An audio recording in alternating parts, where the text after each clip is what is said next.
Բարև ձեզ սիրելի հայրենակիցներ, այսօր մեր հյուրն է ճարտարապետ Դավիթ Ստեփանյանը, բարև ձեզ։ Բարև ձեզ։ Դավիթ Ստեփանյանը եղել է Ջիմ Թորոսյանի սաներից և այսօր մենք զրուցելու ենք Ջիմ Թորոսյանի և Սարգիս Կուրզադյանի հեղինակած Երևանի կոթողի մասին։ Այդ կոթողը շատերին հայտնի է որպես Հայաստանի սովետականացման 50-ամյակին նվիրված կոթող, սակայն իրականում դա բոլորովին այլ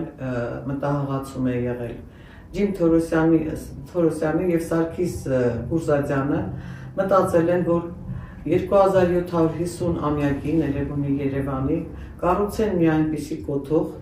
որը կարծես Էրեբունի արևապաշտության աշտարակը կդառնա ներկա օրերում, Երևանի ամենաբարձր ու վեհ կառույցը կլինի և հոգևոր խորհրդանիշով այդպիսի կապել ժամանակակից Հայաստանը Արարատյան թագավորության հետ։ Դա հանճարեղ գաղափար էր Դավիթ և որ մտածել են այդպիսի կոթող կառուցել, թե ինչու են անվանել 50-ամյակի նվիրված, ինձ թվում է շատերին դա հասկանալի է, որպեսզի Մոսկվան թույլ տար այդպիսի մի կոթող կառուցել։ Խոսենք այդ կոթողի խորհրդի մասին, մեկնաբանենք խորհրդանիշները, որոնք ընդգրկված են այդտեղ, մեկնաբանենք այն, ասենք, աստիճանները, որը կասկադի, որը տանում է դեպի այդ կոթողը, և կարծես այդ աստիճանները խորհրդանշում է այն ճանապարհը, որը տանում է դեպի հաղթանակ, որ հաղթանակի ճանապարհը հեշտ չի լինում։ Խոսենք այս բոլոր խորհրդանիշների և խորհուրդների մասին։ Իսկապես ճիշտ նշեցիք, գաղտնագրվել է Հայոց պետականության կոթող, ուղղակի խորհրդային միության հետ 50-ամյակի հաստատման պատվերի ներքո կարգերի հաստատմանը նվիրված այդպիսին է եղել առաջադրանքը, բայց ի վերջո այն ժամանակ, ասեմ, խորհրդային տարիներին շատ ճարտարապետներ ազգային իղձերը, ազգային հույզերը արտահայտում են հաճախ գաղտնագրված, ասենք օրինակ փոքր դետալներից սկսած, ծավալից վերջացրած ամբողջական այդ հայեցի ծավալից։ Մանրամասների մեջ օրինակ կարող նկատել շատ հրապարակով շրջելիս կամ ասենք այդ թամանյանական Երևանով անցնելիս շատ դրվագներ, որոնք իբրև թե այդպես ասած խորհրդային ագիտացիային էին ծառայում, բայց իրականում կրկին իրենց մեջ թաքցնում էին այդ ազգային մոտիվները, ազգային գաղափարները, ասենք նույն աստղի, այդ հնգաթև աստղի կերպարը, որ մեր վարպետները խաղողի որդի այդ հնգաթև տերևիցերով էին անում, երկիմաստ այդ բնույթը արտահայտելով, և պետք է նշել, որ զարմանալի է անկախությունը կարծես մեզ չտվեց այդ հնարավորությունը, բայց այդ բռնատիրական տարիները տվեցին, այսինքն մենք ունեցանք այնպես իսկապես աշխարհի համահունչ քայլող ժամանակակից ազգային կերպար, այսինքն թամանյանական Երևանը, որքան էլ հետագայում աղավաղվեց, աղճատվեց նույն խորհրդային տարիներին, բայց այնուամենայնիվ կառուցեց ուրույն դիմակից և այդ ժամանակվա աշխարհի ցանկացած այն քաղաքակիրթ երկրներին համարժեք կերպար ստեղծեց։ Եթե օրինակ այդ եվրոպական քաղաքներին նայենք, այդ նույն կոլորիտը եվրոպական քաղաքների մենք ունեցանք, բայց քանի որ այնտեղ պատմական շատ հարուստ շերտեր կան այդ միջնադարյան քաղաքները նեղ փողոցներով, նեղ մայթերով, մենք ունեցանք դրանց զուգահեռ նոր ժամանակների նվաճումներ, այսինքն լայն մայթեր, լայն փողոցներ, կանաչապատ մեծ տարածքներ, այդ առաջին քաղաք-այգու, մեծ քաղաք-այգու, որտեղ նման օրինակներ կային, բայց մեծ քաղաք-այգու առաջի կերպարը հենց Երևանն է եղել, իդեմս Թամանյանի այդ հովարտի սիստեմով ապրող քաղաքների, և արդեն հետևորդները, շարունակողները զարգացրեցին այդ գաղափարները։ Ես 3 ամենա այդպես ցայտուն ձեռագրերից կառանձնացնեմ Թամանյանի, այսպես ասած, որդեգրած ուղին շարունակող Ռաֆայել Իսրայելյան, Ջիմ Թորոսյան, Ալեքսանդր Թամանյան, Ռաֆայել Իսրայելյան, Ջիմ Թորոսյան ամենաինքնատիպ ազգային ձեռագրերն են, որոնք տարբերվում են, իդեպ դպրոց թողեցին, բայց միևնույն ժամանակ խիստ ազգային են իրենց բնույթով։ Եվ եթե արդեն արդեն դրվագային անդրադառնամ այդ հարցին, տեսեք, եթե ուշադիր լինենք, այդ սյան վերնամասը թեպետ 50 մետր բարձրություն ունի ընդհանուր կոթողը, մինչև այն վերնամասի ուրարտական հատվածը 15 մետր, որ հետագայում կառուցեցին մի փոքր ավելի ուշ, սկզբնական շրջանում գաղափարը ավելի ամբողջական էր, այդ 50 մետր ներկայացվում էր իբրև 50-ամյակ, բայց ամենավերևի հատվածում ավարտվում էր բոլոր կողմերից եռակամար վերջավորությամբ։ Դա իր ակունքներում կարծես արտացոլում էր Արտաշես աշխարհակալի այդ հայտնի սահմանակարերի կերպարը, նրանք էլ էին այդպես եռակամար, կար միակամար տարբերակներ էլ կային, ասենք Հռոմում կան տարածված տենց կոթողներ։ Առաջ նման հենց այդ կոթողների վրա էր փորագրվում, պետական արձանագրությունները այդպիսի կոթողների վրա են արձանագրվում։ Ես ինքս առիթ ունեցա վերջին տարիներին Սարգիս Գյուղզադյանից այդ թեմայով ճշտումներ որոշ փորձեցի անել եւ նա նույնպես ասաց, որ եթե հանկարծ հարցնող լինի, անպայման ասա, որ մեր բոլոր պետական արձանագրությունները նման կոթողների վրա են արվում, ու մենք հենց այդ գաղափարով տոգորված արեցինք դա։ Եվ իսկապես մասնագետի աչքը դա նկատում է։ Ուղղակի, քանի որ ընթացքում այդպես կառուցվեց, բայց ոնց որ մի քիչ անհասկանալի էր միգուցե կամ քննադատություններ եղան եւ այլն, հետո որոշեցին հեղինակները ավելացնել, այսինքն ինչ որ ավելի շեշտված ավարտի տեսք հաղորդել կոթողին ու ավելացավ այդ ուրարտական աշտարակի կերպարը, այդ երկթև աստիճանաձև հորինվածքը կենտրոնում այդ սոսու պաշտամունքային ծառի ոճավորված այդ տերևի նման պատկերը, գիտենք սոսու պաշտամունք է եղել ժամանակին եւ ուրարտական ամրոցների վրա այդպիսի հենց ավարտ է եղել աշտարակների 4 կողմից են ոնց որ կրկնել այդ հորինվածքը, ստեղ միակողմանի է, բայց եթե օրինակ պատմության թանգարանում կան այդ նմուշները, ուրարտական շրջանից տեղված ափսեներ կան ու այդ պատկերը, այդ նույն պատկերը վրան տենց օրագրած է։ Այսինքն իբրև խորհրդանիշ, իբրև պատկեր, շատ այդպես ամբողջական կերպով արտահայտեց խորքային իմաստը հայոց պետականության վերածննդի գաղափարը։ Արտաշես աշխարհակալը գիտենք նաև, որ միացյալ այդ հայկական թագավորության հիմնադիր արքաներից էր։ Նրա սահմանակարերի վրա իդեպ միայն խնդիրը նրանում չի, որ ասենք ինչ-որ մեջբերումներ են արվում, պատմական ինչ-որ դետալներ են փակվում, այդպես այսօր էլ են աշխատում, բայց չեն ստեղծագործում։ Այսինքն ինչքան էլ մենք ինչ-որ ծամացեցված նմուշներ արտատպենք կամ փորագրենք կամ պատկերենք, եթե չենք ստեղծագործում, դա որևէ արժեք չունի։ Մեր մոտ այսօր այդ նույն ազգային ոճը դեմագոգիայի է վերածված ու բացարձակ ստեղծագործական նիսպար վերածվել է, այսինքն պատվիրատուի ճաշակով լցնում են ինչ-որ սիմվոլներ, նմուշներ, փորձում են դրանով ինչ-որ, այսպես ասած, լցնեն իրենց այդ դատարկությունը, բայց ամբողջովին արժեզրկված ստեղծագործական միտք ենք տեսնում, իսկ այն ժամանակ շատ բարձր ստեղծագործական միտք եղել եւ նույն կասկադը այդ սյան հետ համատեղ մենք պետք է դիտարկենք իբրև բացառիկ ստեղծագործություն։ Այստեղ արժեքը միայն այդ խորհրդանիշները չեն, որ դաջված են։ Այդ խորհրդանիշները պրոֆեսորն ասում էր դետալը տեղում է ճարտարապետություն, նախ իրենց տեղում են, բացի այդ շատ բարձր մակարդակով են արված, բացի այդ նոր մոտեցմամբ են մշակված, այսինքն 20-րդ դարին համարժեք ու իբրև շարունակող հայկական ճարտարապետության ոչ թե տեղում դոփող, այլ շարունակող ստեղծագործություն է ներկայացվել։ Կասկադը այսօր վտանգված է, իր միջավայրն է վտանգված, իդեպ այդ միջավայրը 30 տարի եւ ոչ միայն հենց իր հարակից միջավայրը, ամբողջ մայրաքաղաքը վաղուց մենք վտանգել ենք ու ենք արգի ենք ապականել, որ ուղղակի հետ բերելը առնվազն 100 տարվա, այնպես ասած, խիստ ծրագրի հետամուտ լինելու դեպքում կարող ենք ունենալ։ Տվյալ դեպքում ասեմ, որ կասկադի հեղինակները կասկադից աջ եւ ձախ վերից վար 50 մետր լայնությամբ ծառուղի էին նախատեսել։ Այդտեղ կար արհեստական անտառ, այդպես ուրակի տիպի, ուղղակի հողեր եւ այդտեղ ծառեր էին, որը ասենք շինարարության ժամանակ որոշեցին եթե հատում եւ տեղը կառույց են ստեղծում, ապա կողքերը կրկնակի անգամ ավել ծառատունք պետք է արվի։ Ու ցավոք սրտի այդ տարածքը ընթացքում այդ 50 մետր լայնությամբ հատվածները տարիների ընթացքում անկախությունից հետո հասկացեցին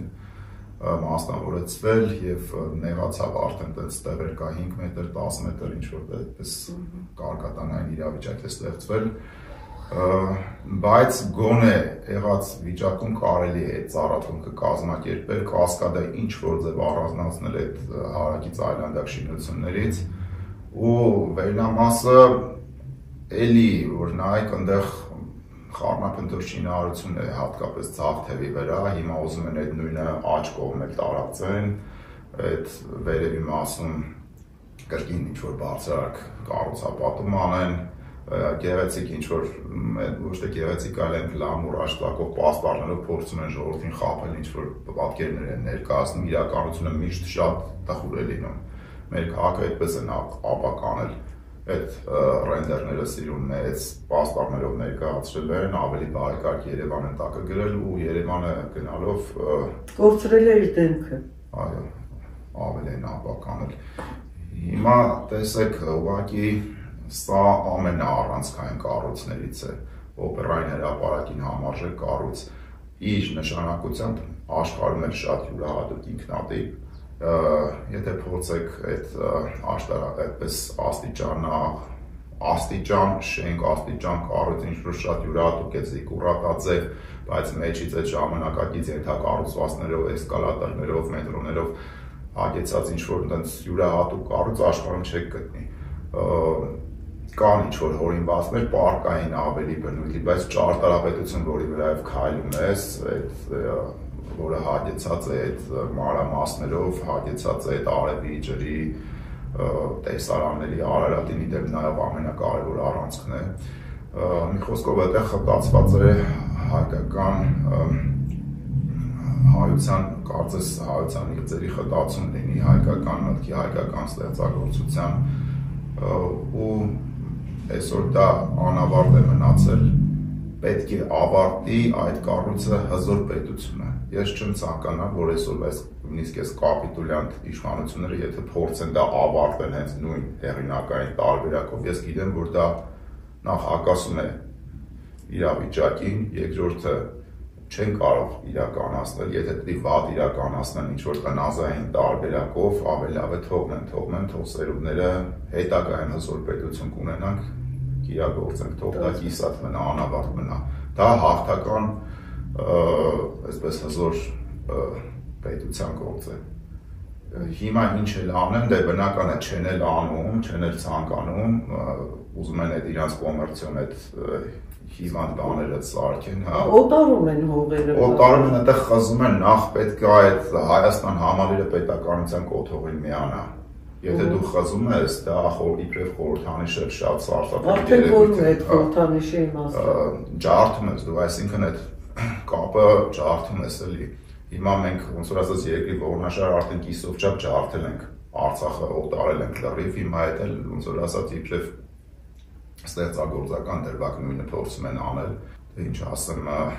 ուղղակի անթույլատրելի է մեդիաներով ամեն կերպ այդ իրանց այդ քաղաքապետարանի կայքերով տարածում են ինչ-որ էլի այդ երաժշտության տակ, այդ էլ լավ մարդկանց խաբելու ինչ-որ բաներ են գտել, ձևեր են գտել, ինչ-որ հանգիստ այդպես ռելաքսային երաժշտություն են դնում, այդ գունավոր ռենդերները շուտ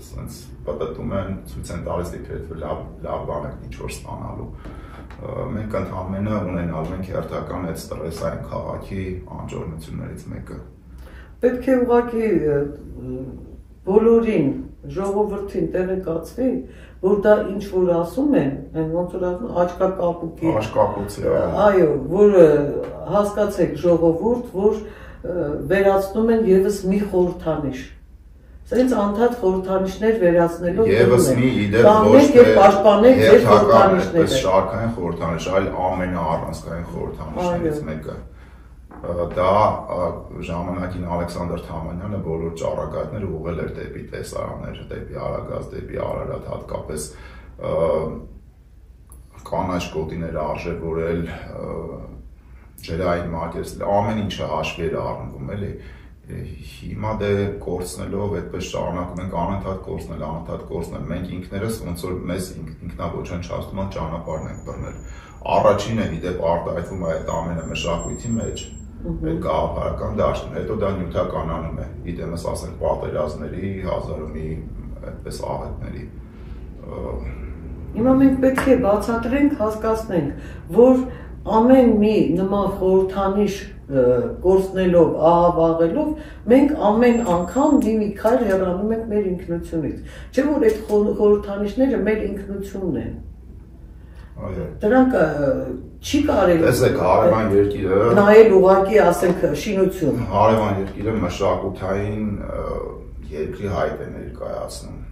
Սա էլ է մեր ալբանիականը Գանձասարը ժամանակին մի քանի տարի առաջ ֆրանսիական մասնագետների վարկածով երրորդ հայկական ճարտարապետության երրորդ ամենանշանակալից նմուշները Աղթամարի եւ Ռոքսիմեի կողքին։ Իսկ հայկական ճարտարապետությունը գիտենք, որ ասենք 19-րդ դարից նա համարվում է ինքնուրույն լրիվ ճարտարապետություն, ոչ թե ինչ-որ դիզայնական ճյուղ, իդեպ աշխարհի ամենաբարձր, ասենք անտիկ Հունաստանին համարժեք ճարտարապետություն եւ հենց այդ քրիստոնյա, այսպես ասած, եկեղեցական ճարտարապետությունը ամենավերելքայինն է հենց հայկականի դեպքում էլի, որտեղ գաղափարը բացառապես շատ ազնիվ եւ շատ բարձր մակարդակով է արտահայտել։ Հիմա Վատիկանում նորոգում է Ալեվե ֆոնդը ու այդ հայտն է ներկայացնում, որ այս ամբողջը մերն է, իսկ մենք փոխանակ ինչ-որ ձև հակադարձենք, առաջինը ինքներս մեզ կարողանանք պահել, մենք էլ ոնց որ դրան զուգահեռ ավելի շատ ուժեղ ներսից ենք քանդում։ Այսպես երկու ֆրոնտով թշնամին շատ ուժեղ աշխատում է։ Մի դեպքում մեր ձեռքով է անում, մի դեպքում ինքը իր կողմից ավելումներով։ Իսկ ասենք, ճարտարապետները ինչ են նախաձեռնում դրա դեմ մեր ճարտարապետները։ Ճարտարապետները լծակ չունեն, երբեք չի եղել այս վերջի 30 տարում, ասենք խորհրդատուներ են եղել, ինչ որ խորհուրդ կտակ կլսենք, ուզենք չենք լսի, քաղաքապետն է եղել որոշողը։ Բացի այդ խորհրդատուներն էլ հիմնականում այնպիսի մարդիկ են, որ մի բան էլ ավելի շողոքորթ են։ Դե ճարտարապետների միությունը արձագանքեց մի քանի անգամ ինչ-որ նամակով բանդիմեց, ինչ-որ ամեն դեպքում ինչ-որ մասնագիտական արձագանք տվեց, բայց դա այդպես արժեք չունեցավ։ Ոչով անցնում։ Օրինակ հիմա ներկայումս կա այդ մեր ճարտարապետների Ջին Թորոսյանի, Կուրզադյանի ժառանգները կան եւ ողջ Ասլան Մխիթարյանը, նրանք չեն կարող որպես հեղինակային իրավունք իրենց ծնողների հեղինակային իրավունքի օբյեկտ գոնե որպես այդպիսին բողոք ներկայացնել եւ պահանջ դնել, որ չի կարելի նման կառույցներ կառուցել Կասկադի շուրջը կամ այդտեղ այդ վերևներում։ Դե ամեն դեպքում ասում են այդ մասին խոսվում է, այդ ժառանգները իդեպ ճարտարապետների միության նամակում այդ հարցն էր բարձրաձայնվում, թեպետ ասեմ, որ սա այդ հեղինակային իրավունք բան, այդ շատ մանր բաներ են, էլի այդ նշածից կողքին, պետությունը եթե այդ գաղափարախոսությունը չի որդեգրում, եթե իր արժանապատվությունը իր այդ ինքնության ճանապարհը բռնելու ուղին չի որդեգրում, սա ինչ-որ այդպես նեղ հեղինակային բանի մեջ դիտարկելը այդքան էլ հարիր չի, որովհետև նույն այդ հեղինակներից Ջին Թորոսյանին պետականորեն արժևորել են Կոմիտասի Պանթեոնում, Կոմիտասի կողքին ու պատկերացրեք մարդիկ գնան, ասենք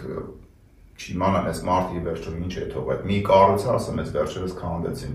կարծելով կողքին մոդեռնիստական ժամանակներ այդ ոգով տողորված իր ստեղծագործությունները, որոնք իդեպ շատ կարևոր են, որովհետև այս նոր շրջանի գործերը այդ ազգային Կարդիոլոգիայի ինստիտուտի կողքի հետ բարձրահարկելի այն ժամանակվա այդ 7-8 հարկանի կառույցներից էր, համալիրի մեջ էր, Լուիս Կանեն, ամերիկացի ճարտարապետի բանով արված, այդ ասեմ Ջին Թորոսյանի ստեղծագործական առանձնահատկություններից է, որ նա սկզբնական շրջանում այդ մոդեռնիստական ուղին շատ լավ յուրացրեց, հետո համադրեց ազգային ձեռագրի հետ ու ստացավ շատ ունիկալ կառույցներ։ Այդ ամեն մի գործը որպես էքսպերիմենտ ժամանակի պրպտում բան ու դրանց, այսպես ասած, հարաբերությունը իրար հետ էլի նույն Թամանյանն էլ եթե նայենք, ասենք մի ժամանակ ունեցավ նոր դասական ոճի կառույցները, արագ պետք էր ինչ-որ բաներ սարքել, դեռ ինքը նեոկլասիցիզմի մեջ էր աշխատում, բայց դե օպերան, կառավարական շենքը, այնտեղ եկը արդեն ամբողջովին հայկական մոտիվներ, այդ նոր դասականի ողնաշարը ջարդած հայկական էլ, այսինքն դասական, բայց հայկական այդպես նորություններ լրիվ նույնն է այս դեպքում էլի, այսինքն այդ վարպետների ժառանգությունը ամբողջապես պետք է արժևորվի, որպեսզի մարդը ի վերջո, տեսեք, ըստեղ այդ հեղինակ եւ այլն անձի ինչ-որ տենց մեծարանքի խնդիր չի, առաջինը ստեղծագործողը իր գործով է, չէ, գործն է հավերժացնում, ոնց որ ասում են գործն է անմահ, այդ մարդկանց այդ անմահության են կրտնում, այսինքն արդեն դա ազգի վերջո ժառանգություն է, ազգային ժառանգությանն են գտնում է սա խնդիրը, տեղ ինչ-որ նեղացնել, բերել, հասնել, հայ հետ էլ կա այդ իրավաբանական հարցներ միգուցե կան, բայց առաջնային այդ ազգի եւ ինքնությունն է, հեղինակի թողած այդ բարձր գաղափարները վերորում ենք արդեն են մնացածը դրսում թշնամին է վերացնում մեր ամբողջ ժառանգությունը, ներսում էլ մեր այսպես կոչված իշխանությունները։ Խոսենք հայ բռնադատվածների հուշարձանից։ Դե 50-ամյակից հետո կողքին կառուցվեց այդ կոթողը, իդեպ ասեմ, էլի նույն թեման էր կարծես, մեր բռնադատվածները ի վերջո իրենք իրենցով էլի այդտեղ ահռելի մտավորական սերուս կորցրեցինք եւ պատահական չի, որ այդ կարծես ինչ-որ սքո թեմայով արված կառույցը ներսից տաճարի նման այդպես վեհացնող ու աղաղակող է այնտեղ էլի կտեսնենք այդ Արտաշեսյանների սահմանակարը իբրև Մեյան, վերևը այդ երթիկի բացվածքը, որտեղից արևի լույսն է ճառագում, թեպետ մի քանի աստիճան այդպես կարծես իջնում ենք, բայց անմիջապես վեր է խոյացնում այդ տաճարային տրամադրությունը հաղորդում է տարածքը եւ այդ հիասքանչ զարդամոտիվային նմուշները, որոնք այդ երթիկի կողքերը շրջապատում են այդպես նախշազարդի տեսքով այդ աղբյուրները, չէ որ ամեն մեկը մի տաճար են եղել, Չարենցը, Բակումցը, մեր մյուս բոլոր այդ նահատակները եւ Չարենցի հենց խոսքերը բոլոր նրանցում որ ոգին վառվում են, վառ իրենց այդ էմոցիոնալ ուժով հզորացնում են ճարտարապետությունը։ Ներսում ամբողջ մեր խորհրդանիշներն են, չէ՞, պատերազմը։ Ասեմ այնտեղ ախր բացի խորհրդանիշերից նախ այդ կրկին ասեմ, որ ծավալային առումով ամբողջ այդ կառուցվածքը ողնաշարը դա եւս հայեցի է, առաջինը որտեղ չեն կարող, եթե չինական ինչ-որ ծավալի վրա փորձենք մի քանի հայկական խորհրդանիշ կպցնենք, ինչ-որ տենց էկլեկտիկ անհասկանալի անիմաստ բան է դառնում, այսօր այդ ամբողջականությունը ու այդ խորությամբ ստեղծագործությունները պակասել են, որտեղ պակասել են ուղղակի գոյություն չունեն արդեն դա այդ ժամանակվա այդ բարձր դպրոցի կարողությունն է եղել։ Մենք դա պետք է գնահատենք ու փորձենք այդ կատարված, այդ խզված գիծը ինչ-որ ձև հետո շարունակել։ Իսկ մենք հիմա լրիվ ուրիշ ուղղությամբ ենք տանում ճարտարապետությունը, որ ուղղակի արդեն մեծ առումով, երբ որ քաղաքաշինությունը ջախջախված է, ճարտարապետություն գոյություն չունի։ Աղբանոցում չի կարող ասենք ինչ-որ մաքուր միլիբացված նմուշ մնա, իբրև ասենք իրան այդպես ցուցադրող չէ, ինքը էլի մեր ցենում է այդ աղբի հետ ու խառնում է այդ ամբողջին։ Երևանը այսօր այդ վիճակում է։ Այդտեղ ասում են մի քանի պատառիկներ գոնե կարողանանք պահել, այդ էլ շապական ենք էլի։ Հա, գոնե տենց խորհրդանիշների կռիվ է գնում, ասեմ, էլի ինչպես նշեցի, սկզբից այդ գաղափարական ջարդն է, այդ խորհրդանիշների կռվում մենք շատ ուժեղ պարտվեցինք, այդ նույն հրապարակը տեսեք ոնց նստեմացրեցին։ Այն մարդիկ, ովքեր ասենք այնտեղ, չգիտեմ, իրանց այն ժամանակ ասենք, չգիտեմ, հարապետական քոչայանականների ժամանակ, որ տենց ավելի իբրև տենց գենդեր տվեք չէին, էլի, ինչ որ ավելի յաշի մարդիկ էին, բայց տեսեք իրանք այնտեղ լրի գենդերային սիմվոլները խրեցին, այսինքն այդ ազգային մոնումենտալ կերպարը հենց իրանք էլ առաջինը նստեմացրին։ Ների գալուստը դա ճանապարհ է, ուղի է, որը ասենք բերում հանգեցնում են էլի։ նախապատրաստում են, այդ նախապատրաստողները հենց իրանք են եղել, իրենց այդ ընչաքաղցությամբ, այդ իրենց ագահությամբ, չգիտեմ, ամրագիտությամբ, այդ իրենց չարությամբ, ամեն ինչով, մորթապաշտությամբ, հիմա ուղղակի այդ բարձունքից արդեն ընկել ենք, ժայռից ընկել ենք, այդ ուղին, որ տենց տերում էր դեպի անդուտ արդեն ընկել ենք, այդ ցավից ոռնում ենք, էլի, բայց այդ մինչև այդ վազելով գալիս ենք այդ կողմ։ Ուզել նաև որ ժողովուրդը հնարավորինս տեղյակ լիներ այս խնդիրներից մարդկանց այդպես նավոր փաթեթներով ուրիշ բան են ներկայացնում ու հետո էլ գցում են այդ դժոխային էլի իրավիճակի մեջ։ Մենք էլի հերթական մի տարածք ենք կորցնում, մի այնպիսի տարածք, որտեղ հայը հաղորդակցվում է իր հույզերին, որտեղ մարդը առհասարակ հաղորդակից է բարձր արժեքներին, իր բնությանը, իր պատմությանը, որտեղ ասենք կարող ենք ներկայացնել, մենք գոնե այսօր եթե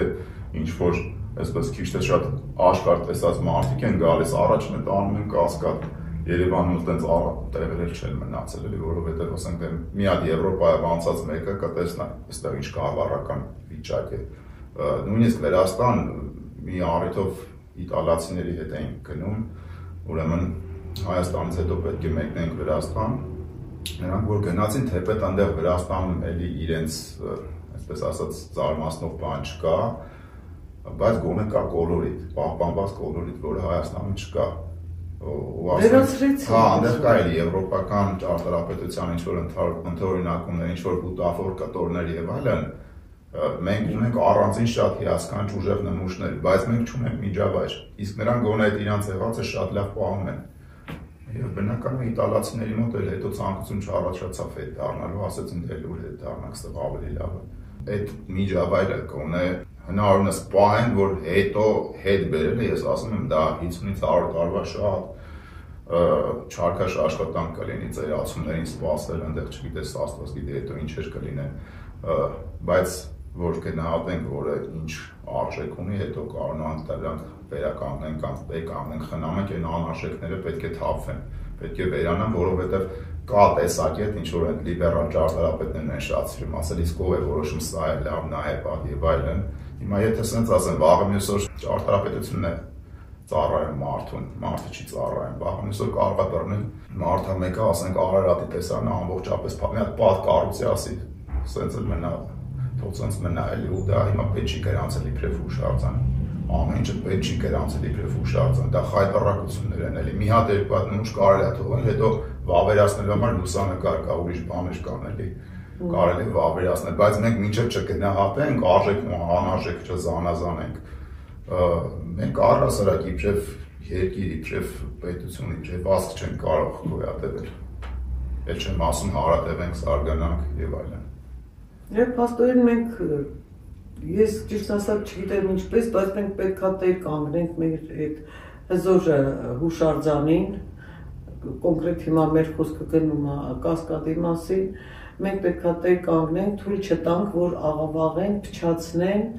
եւ զրկեն մեզ մեր ինքնությունից, մեր արժեքներից։ Վերադառնանք մեր ինքնությանը եւ ամեն ինչ փորձենք ինչ որ ձևի գոնե եղածը պահենք, հետո մնացածը հնարավորության դեպքում վերականգնենք։ Տեղյակ որ դուք ֆիլմ եք նկարել, խնդրեմ այդ ֆիլմի մասին խոսեք, մեր դիտողներին տեղեկացնենք որտեղ եւ ինչպես կարող են դիտել, հասցեն նշենք նաեւ որտեղ կարող են դիտել այդ ֆիլմը, որ նվիրված է երաժշտությանը, ճարտարապետությանը։ Ուրբաթ օրը ապրիլի 18-ին Ջիմ Թորոսյանի ծննդյան 99-ամյակն է եւ Բարձունք կրթամշակութային կենտրոնը նախաձեռնել է ցուցադրությունը ֆիլմի Արմեն Տիգրանյան 19 հասցեով մամուլի կողմերում է ժամը 7:30 19:30 երեկոյան 7:30 եւ ասեմ ֆիլմը կոչվում է ճարտարապետություն, երաժշտություն եւ մի կյանքի պատմություն, խորագիրն այդպես է եւ ներկայացնում է հայկական ճարտարապետության, երաժշտության 20-րդ դարի հիմնական ահերձները համաշխարհային կոնտեքստում այդ թվում, այսինքն որոշ զուգարաններով այդպես գալիս հասնում մինչև մեր օրերը եւ վերջում այդպես մի փոքր ավելի կարճ, բայց ներկայացում է այսօրվա իրավիճակը։ Ֆիլմում անդրադարձ կա նաեւ Կասկադի այլ մեր Թամանյանի մյուսների կոթողների մասին։ Սիրով հրավիրում ենք բոլոր ցանկացողներին ֆիլմից հետո կլինի նաեւ քննարկում Կասկադի մասին։ Շնորհակալություն, շատ շնորհակալ եմ, որ հրավերն ընդունեցիք եկաք։ Ձեզ սիրելի հայրենակիցներ։